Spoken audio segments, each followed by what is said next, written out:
What's up, everybody? My name is Vincent. Welcome to Cryptolution, where we talk about everything under the moon in the crypto universe. Today is Tuesday, February 21st.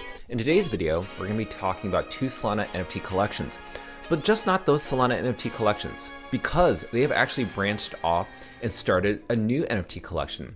Some are incubators for a launchpad, but also other ones are connections to possibly cross-chain NFT mints. Now, what does that all mean? Well, I'm going to share with you what those collections are doing. So that's why it's very important for you to watch this video throughout its entirety. Stick around to the very end to hear my conclusion and statement. And as always, be sure to like up that button, subscribe to the channel. Don't forget to join our Patreon page. And most importantly, please be careful with any of the scammers down in the comments below. I'll never reach out via WhatsApp, Telegram, direct messaging, or email, so please be careful and invest safely. So guys and girls, let's get right into it. So before we get into these collections, just know that none of this is financial advice, just my own opinion, just for your own entertainment. So what is that first collection? It is none other than GhostKid Dao. Now, GhostKid Dao has been around for quite some time, but what's great about this community is that there's a bunch of hodlers, but what's also the benefit of having one of these NFTs is that you can participate in their raid to earn. So basically, raid to earn basically means that the community or the founders within GhostKid Dao or the community managers will announce that there is a Twitter post or something that's out there for the community to raid. So people can usually comment, leave likes, maybe retweets of those messages on Twitter, and you can earn Solana or other benefits as well.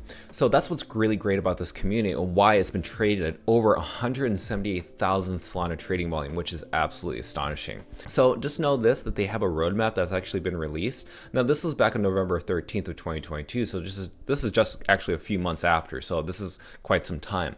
And when you actually go to the actual website, I'm clicking on the roadmap. It's not very active at the very moment, but to be honest, this actually looks digitally very interesting. I think there's a lot of potential here if everything works out with this website.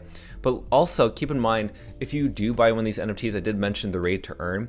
If you go to their actual website and you go over to the raids category, they'll share with you different tweets that you can raid, and in return you can earn either Solana or maybe other benefits as well. And you simply have to just connect your account and then you can participate in that raid, and that's how they kind of keep score of everything.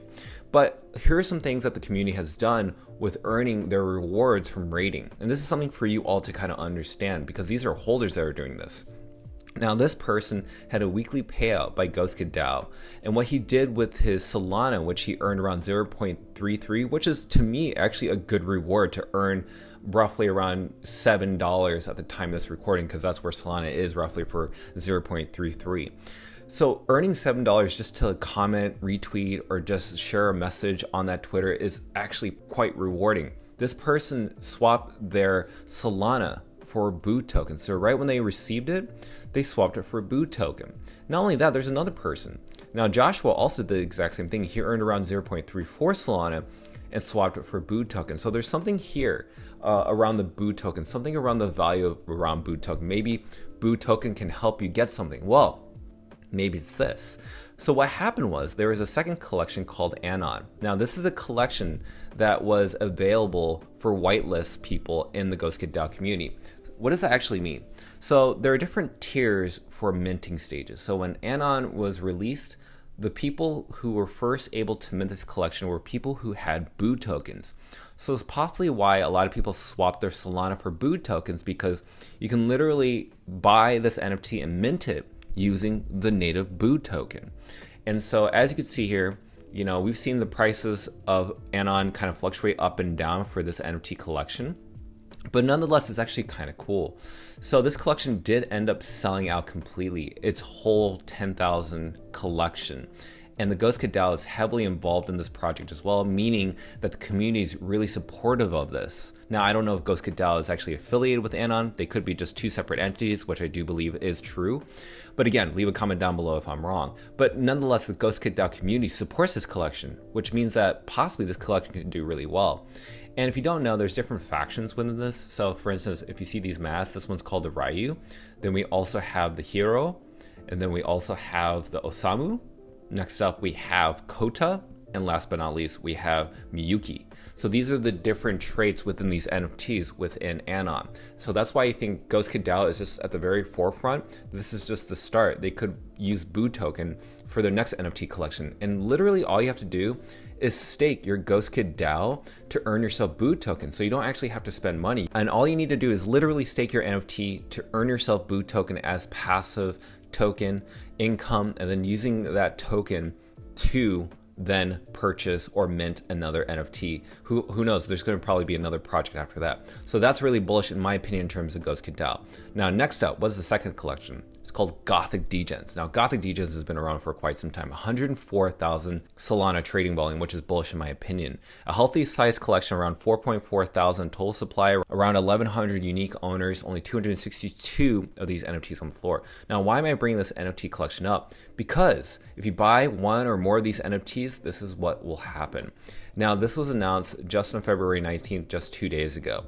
It said, "Good morning. With a daily increasing interest in Bling's NFT, it's time for a reminder. The only way to get a whitelist for Bling's NFT is to hold a Gothic Degen.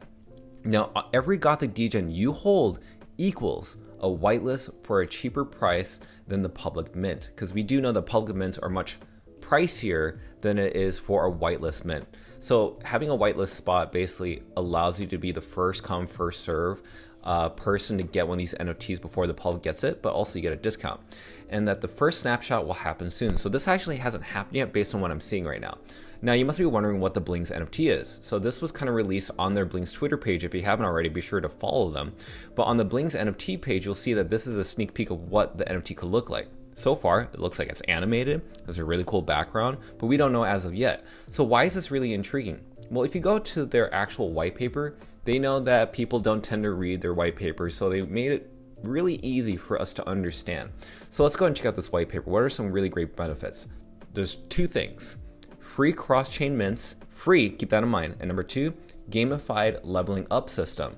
And in their trilogy or their cross-chain adventures, in the next 3 months, there's going to be 2 free mints and also 1 way to get involved. Stake and level up your blings. Again, this has to start with Gothic Degens. You have to own one of these to have a great option to get these at a cheaper mint price. Now, what are some potential cross chains that they're going to go to from Solana? Well, Ethereum and Polygon. Those are the two different benefits there, right? And obviously on ETH, there's a holder-based expansion and also a great launch pad. With Poly, what's really important is that there are global brands. What are we talking about global brands? We're talking about in real life brands. We're talking about big corporation companies such as Starbucks. We do know that Polygon has huge adoption within the in real life Web 2 world and corporation world. So possibly this could be great exposure because there's not a lot of NFT projects on Polygon. So possibly this could be one of the first blue chip projects if it heads in the right direction to gain the attention from these corporations and from these big companies. So that could be a really bullish case there. So talking about bullish case, let's talk about if you're a holder of this. You get free mints for their launchpad if you hold these NFTs. Also, there's going to be a high demand for these whitelist spots and also for Bling holders for staking, and the demand for Blings may increase. So those are just kind of some benefits of being a part of Blings, is that if you get to have an NFT of this sort, then you're going to have definitely free mints later on down the road. But again, it's very early, right? So keep that in mind. Now, if you go to Magic Eden, you'll notice that this is going to be the launch pad of where you can mint this in Solana as of right now. So right now it's not listing the total price amount, but it does share with you the Twitter page of Goblin, Lion, Mr. Plug, and so forth, so on. So if you want to know any more information, this will hopefully be available. But as a reminder, in order to get this for a cheaper price, you need to own a Gothic Degen.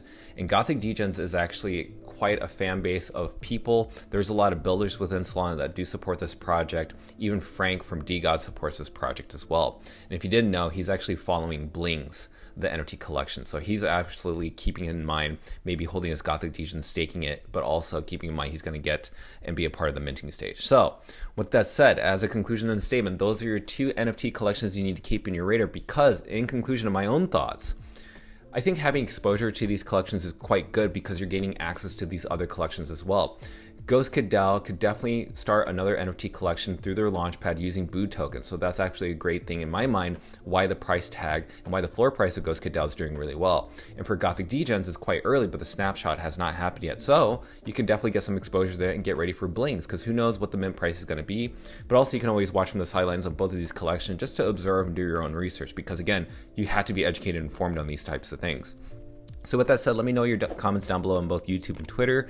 And also be sure to like up that button, subscribe to the channel. Don't forget to join our Patreon page to get all the alpha calls on our buy-sell orders on both cryptocurrency and NFTs. And with that said, we'll see you guys and girls next time.